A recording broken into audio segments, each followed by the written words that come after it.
The dominant culture in sports today is what I call an entertainment sports culture. It's about entertaining fans.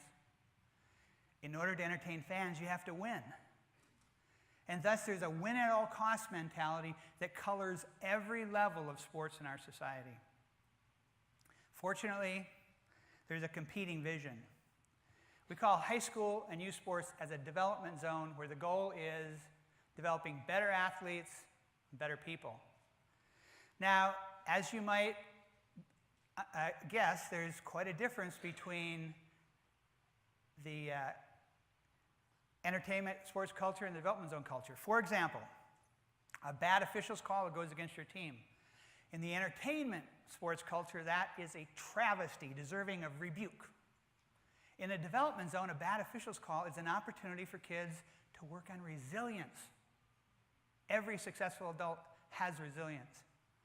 A losing streak. In the entertainment sports culture, that is awful. To the point where the fans even boo the home team if they lose too many games in a row. In the development zone, a losing streak is an opportunity for kids to learn to struggle. Now, a lot of people think struggle is a bad thing. Struggle is a good thing.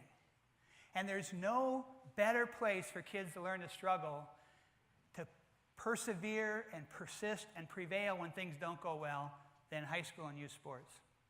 And then there's the scoreboard. In the entertainment sports culture, the scoreboard, winning is either everything or the only thing. John Madden once said, "Winning is the best deodorant." He meant that if you win, you can get away with a lot of things that don't pass the smell test. Now, it's not that the scoreboard's not important in the development zone. It's a crucial ingredient in the recipe for developing better athletes, better people. Now, the role of a coach in the development zone is different. Coaches are what we call double goal coaches. First goal, winning. You're trying to win on the scoreboard. Second, more important goal is to use sports to teach life lessons. Fortunately, we have double goal coaches at every level of sports in this country. Take Brad Stevens, recently named head coach of the Boston Celtics.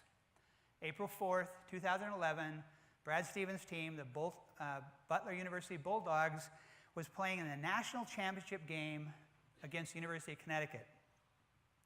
The Bulldogs went into the locker room ahead.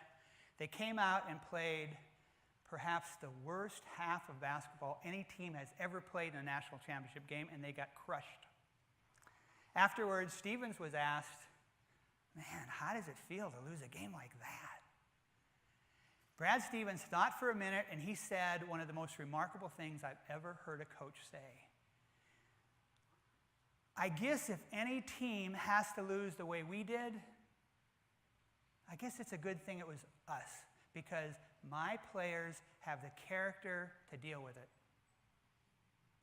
Anybody who knows anything about Brad Stevens knows that he is a very competitive guy and he likes to win. He brought a marginally talented team all the way to the championship game.